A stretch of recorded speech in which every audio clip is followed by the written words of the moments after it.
E aí, gente, tudo bem? Cara, eu quero muito terminar de fazer esses resumos, então... Porque, né, a louca não pode ficar, assim, com pendências. Então, vai ser surra de resumo da Bíblia. Então, vamos lá. Eu acho que vai dar pra falar, talvez, de uns 3 livros, até porque eles são curtinhos. E eu não tive tantos insights, mas, assim, insights bem profundos e apropriados, posso dizer assim, ao meu momento de vida, sabe? Então, vamos falar de Joel. Cara, o livro de Joel, se eu tivesse que traduzir ele em uma palavra, eu diria assim, apuros, sabe? Aqueles apuros que a gente passa na vida, aqueles momentos de aperto. Então, falando sério, né, assim, o tema de Joel, principalmente assim, é o juízo final, né? É o dia do julgamento. Mas podemos fazer analogia, assim, com momentos decisivos, né, da nossa. E no resumo, Joel fala o quê? Que, cara, em momentos de aperto, em momentos de decisão, em momentos de desespero, cara, não tenha vergonha na cara. Grite, clame. Essa é a principal mensagem, assim, cara.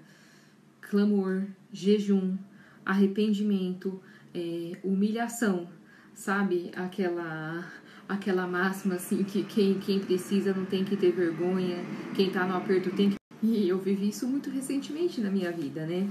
Com coisas que estão acontecendo e eu não sei qual vai ser o desfecho, né? Com momentos de insegurança, momentos de indecisão. O resumo vai no simples, sabe? Então é muito isso, assim, a gente sofre muitas vezes por não pedir ajuda, por não reconhecer que depende de Deus e por não reconhecer que tem coisas que não estão na nossa, né? Tem coisas que estão na nossa mão e que não estão na nossa mão e não tem o que a gente fazer. A única coisa que a gente pode fazer é isso, clamar, implorar o favor de Deus, se humilhar, né? E quando a gente tá no aperto de verdade, a gente faz. Eu penso muito isso, assim, eu sou esse tipo de pessoa orgulhosa, né? E, enfim, então eu percebo, assim, que eu vou protelando, mas, assim, quando a situação fica insustentável, eu corro, sabe? Pros pés. Eu corro pros pés de Jesus, assim, cara, eu choro, eu ponho a cara no chão, eu imploro, eu jejuo, mas não deveria deixar chegar no ponto tão extremo. Então a mensagem não faça como eu, entendeu? Não deixe chegar numa situação extrema. E aí, quando você se humilha, busca, clama, o que acontece? Você dá lugar para que o Espírito Santo opere, né? Porque ele é o quê? Ele é o Consolador, o Intercessor. Ele posso dizer assim, a terceira pessoa da Trindade mais acessível para nós. Então, por que, né, não utilizarmos esse recurso, né, que Jesus enviou após ter ressuscitado, né, para ser o nosso ajudador, o nosso parceiro, o nosso companheiro nessa caminhada. E um pensamento que me recorreu, assim, várias vezes, falei desse brinco, né, tô de parabéns, gatinha hoje também. Mas enfim, um pensamento que me recorreu, assim, vamos acertar do português, né? Então, um pensamento recorrente durante a minha leitura do livro de Joel foi que a vergonha, muitas vezes, não é só uma questão de orgulho. Aquela vergonha no sentido, assim, de sentir orgulho, que é o meu caso, né? E não querer pedir ajuda, né? Para não admitir que você é fraco e dependente. Existe a vergonha também no sentido da vergonha na cara. Tem essa vergonha na cara também, graças a Deus tenho vergonha na cara. Tem muita gente que não tem, mas no meu caso eu tenho, acho que tem muita gente que tem também. Enfim, mas assim, é no sentido de você saber que tá errado, saber que você fez merda, saber que você fez cagada, saber que muitas vezes você mesmo se colocou nessa situação terrível e caótica onde você se encontra. E como você se colocou ali, fala assim, nossa, agora eu vou pedir ajuda para Deus. E aí você achar que, não sou digno de pedir ajuda, né? Afinal de contas, eu fiz um monte de merda que me deixou nessa situação. Mas eu digo assim que mesmo assim você deve clamar, você deve pedir, você deve se humilhar. E por quê? Se você verdadeiramente se arrependeu de fazer das merdas e você está pedindo perdão e ajuda de coração, Deus vai saber e Ele vai te ajudar. Então, o não você já tem, na merda você já está. Então, por que não pedir ajuda, né? E, cara, assim, um trecho, assim, de Joel muito, muito top, assim, que falou muito comigo. Tem um dizer assim, né? Rasgai os corações e não as vestes. Isso tem muito significado, no sentido que era muito, assim, da cultura dos judeus, e em época de pranto, de clamor, eles rasgarem as vestes, assim, em sinal de desespero. Mas Deus fala o seguinte, assim, não importa o que você está fazendo do lado de fora.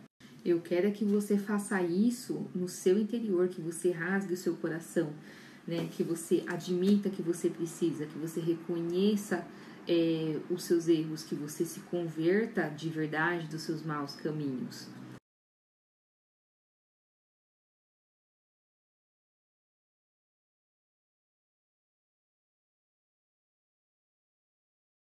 Então vamos lá, vamos falar de Amós. A principal mensagem, assim, do livro de Amós, né, para mim, foi generosidade, sabe? No sentido, e não é fácil generosidade. E por que não é fácil, assim, né? Depende da pessoa, of course, né? Mas vamos falar da aplicabilidade para mim.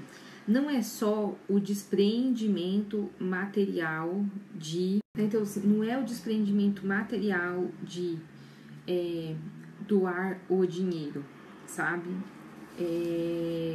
Muitas vezes a gente se sente no direito de impor critérios, né? Assim, impor critérios para ajudar as pessoas.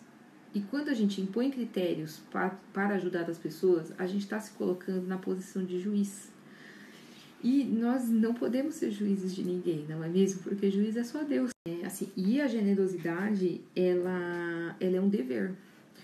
No sentido assim, que se Deus abençoou a sua vida, se Deus te deu condição,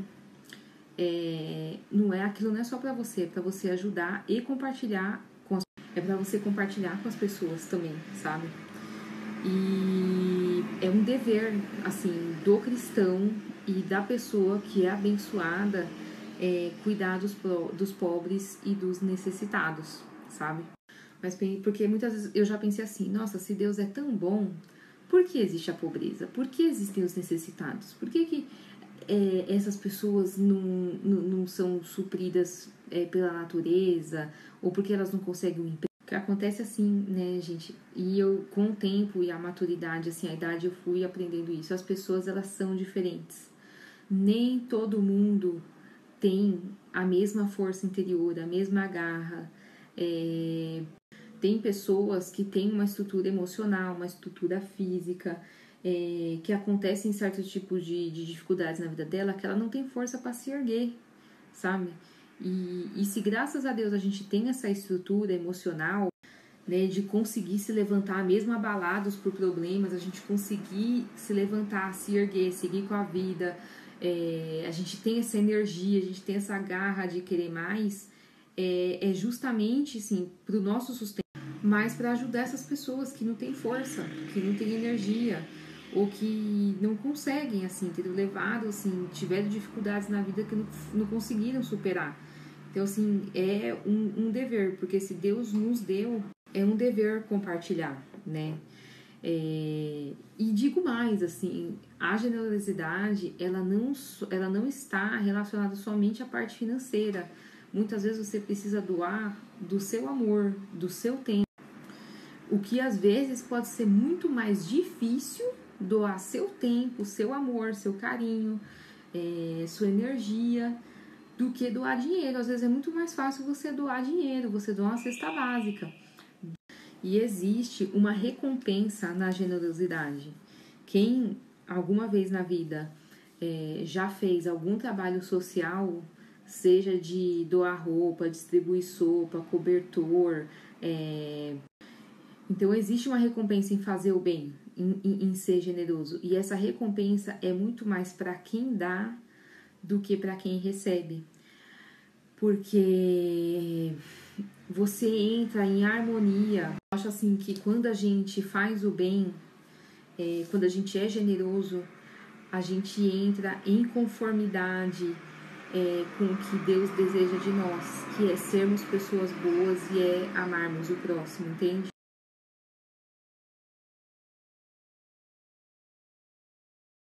Né? E Obadias, ele vem muito assim, ele vem na pegada de Joel, né? A mensagem central de Obadias, ela é compaixão, sabe?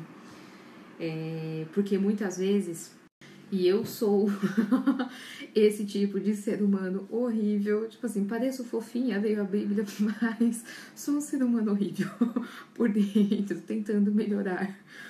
E Deus sabe disso. Mas, então eu sou aquele tipo de ser humano horrível que, quando vê a pessoa pagando pelos erros, pelas cagadas que cometeu, acha justo, sabe? Acha digno. Dá-se sabe assim, dá um saborzinho de vitória. De tipo assim, a justiça foi feita, mas tá errado. Sou esse tipo de pessoa, penso assim, ajo assim, mas estou errado. Por quê? Por quê? Porque não é isso que Deus quer de nós, né? Agora eu tô muito vibes Novo Testamento, gente. Amar o próximo como a si mesmo, amar o próximo como a si mesmo. Repito todos os dias, estou tentando praticar. Muitas vezes as pessoas dificultam o nosso.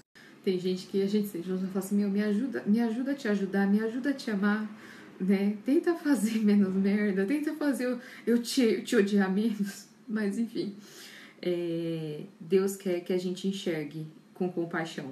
Porque é com esse olhar e com essa conduta de compaixão que Ele nos enxerga, né? Então, se nós queremos refletir o caráter de Cristo, o caráter de Deus, a gente tem que olhar com olhos de compaixão.